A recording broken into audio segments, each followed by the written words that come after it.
Francisco Gavidia, La Ceiba de Cuscatlán. Unas semanas antes de morir, el banquero y economista doctor Alfonso Rochac Saldaña me contó que él pensaba a nivel personal que su antiguo profesor, Francisco Gavidia, no era un hombre que vivía en la luna, sino que vivía en el cielo. Para sus contemporáneos, en muchos sentidos, Gavidia era un chiflado. Era una persona que hablaba de tantas cosas y escribía acerca de tantas cosas que no se centraba en nada. Y consideraban que era alguien que prácticamente hacía locuras con el lenguaje. Nacido en la ciudad de San Miguel entre 1863 y 1865, siempre hay dudas respecto a esa fecha de nacimiento, Francisco Antonio Gavidia Guandique se convirtió en un enciclopedista, en lo que en el siglo XIX los franceses denominaban un sabio, un savant. Y en este sentido se convirtió también en una persona autodidacta.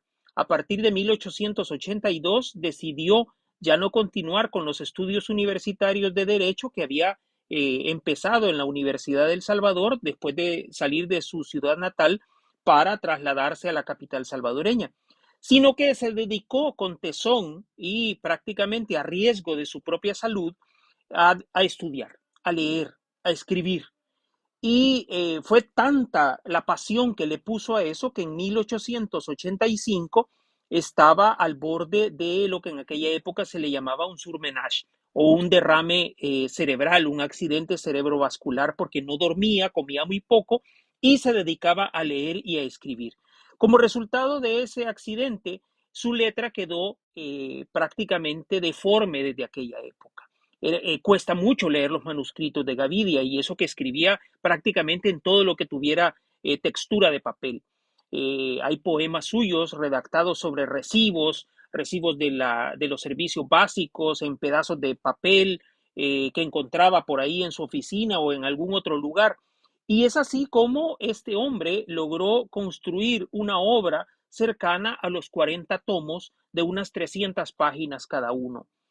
Gavidia prácticamente desarrolló muchos de los temas de la cultura salvadoreña. Antes que él, por supuesto, había otros poetas, había otros novelistas, otros cuentistas, otros ensayistas, pero a Gavidia a partir de 1882 le corresponde establecer piedras fundacionales en muchas de las instituciones culturales del país.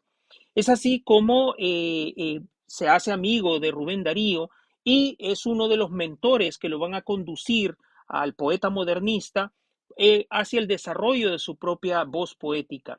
En esa San Salvador finisecular, Gavidia se convierte también en uno de los amos y señores de las tablas del teatro salvadoreño. También en 1901, con su noveleta El Encomendero, o El Dios de las Casas, como se llama también, él va a establecer los orígenes de la novela histórica en el país. Y además es uno de los fundadores del cuento nacional.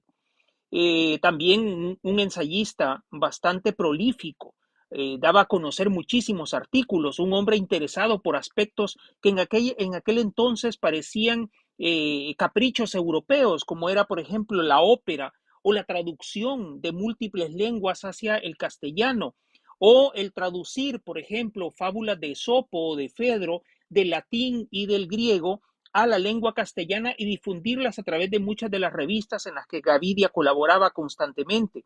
Además, periodista, director de medios, director de revistas, de periódicos en aquel entonces, era una persona muy inquieta, era una persona que tenía interés no solo por el desarrollo cultural, sino también por el desarrollo sociopolítico del país. En más de alguna ocasión, Gavidia tuvo que irse al exilio porque sus ideas chocaban con las ideas militaristas, dictatoriales que tenían muchos de los gobernantes de aquel entonces. En ese sentido, incluso debido a alguno de sus exilios, varios de sus hijos fallecieron de hambre, fallecieron de inanición, porque su padre no podía enviarles el dinero necesario para que su familia se pudiera desarrollar adecuadamente. Entonces, Gavidia conoció, ¿verdad?, los embates de los totalitarismos, de las dictaduras en carne propia. Y en este sentido, mucha de su literatura también es una literatura en búsqueda de la esperanza. No era alguien que se conformara con ideas preconcebidas, por ejemplo. Es cuestionable, por ejemplo, su visión acerca de las ideas bolcheviques de la Revolución de Octubre en Rusia. Lo cuestiona severamente en su obra de teatro Soter, que es posiblemente su obra maestra, ¿verdad? Y a la que le dedicó más tiempo. Porque Gaviria escribió muchísimo, escribió sobre la lira griega, escribió sobre, bueno, inventó su propio idioma universal, ¿verdad? Al estilo del Volapiuk o del Esperanto. Le llamó idioma salvador y en 1909 publicó gran parte de sus hallazgos, donde esta lengua de creación propia era prácticamente ir a la síntesis, a las raíces latinas de varios de los idiomas europeos y que permitiera poder tener un idioma común, ¿verdad? Eso fue lo que le llamó la atención como 80 años después al intelectual chino Li Haitao, que él como experto en informática estaba interesado en aquel entonces, en los años 90, para crear un idioma universal para las computadoras y los robots. Y por eso estudió el idioma salvador de Gavidia.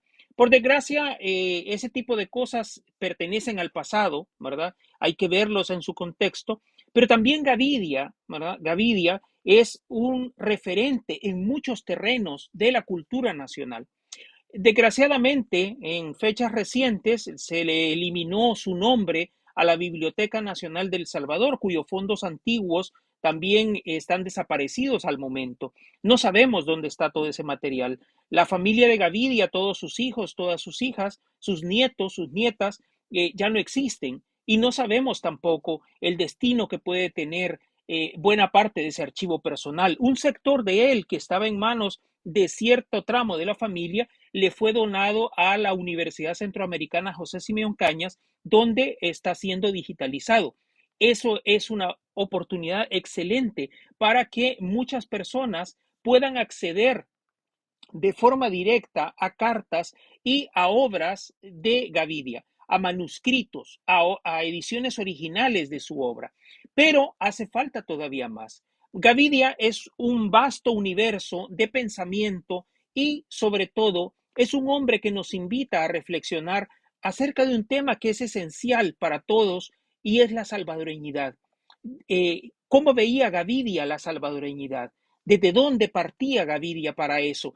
Algunos dicen, por ejemplo, que Gaviria estaba demasiado interesado en temas como los orígenes mayas y los orígenes nahuas de la salvadoreñidad, pero también es cierto que le llamaba mucho la atención la conexión que podía haber con otras culturas más allá de Mesoamérica. Y en este sentido yo creo que es un reto muy interesante voltear a ver a esa sociedad de la cual Gavidia era testigo todavía en aquella época. Cuando Gavidia vivía, había muchísimos indígenas todavía en El Salvador, había todavía descendientes de los grupos africanos que habían llegado con la conquista. Gavidia interactúa con todos esos grupos. Es uno de los primeros autores nacionales que deja a personajes de raza negra en su literatura. Y eso es llamativo, por ejemplo. En el caso de Ursino o en el caso de Júpiter, por ejemplo, los personajes son sacados de la etapa colonial del reino de Guatemala y son posicionados en lugares como San Miguel y San Salvador, en momentos independentistas también. Gaviria entonces es una invitación abierta a irnos al pasado del territorio salvadoreño para aprender de ese pasado y entender de dónde venimos, quiénes somos y por qué somos como somos los salvadoreños del presente. Y a partir de ahí, entonces, entendernos, vernos en ese espejo y construir las posibilidades de futuro.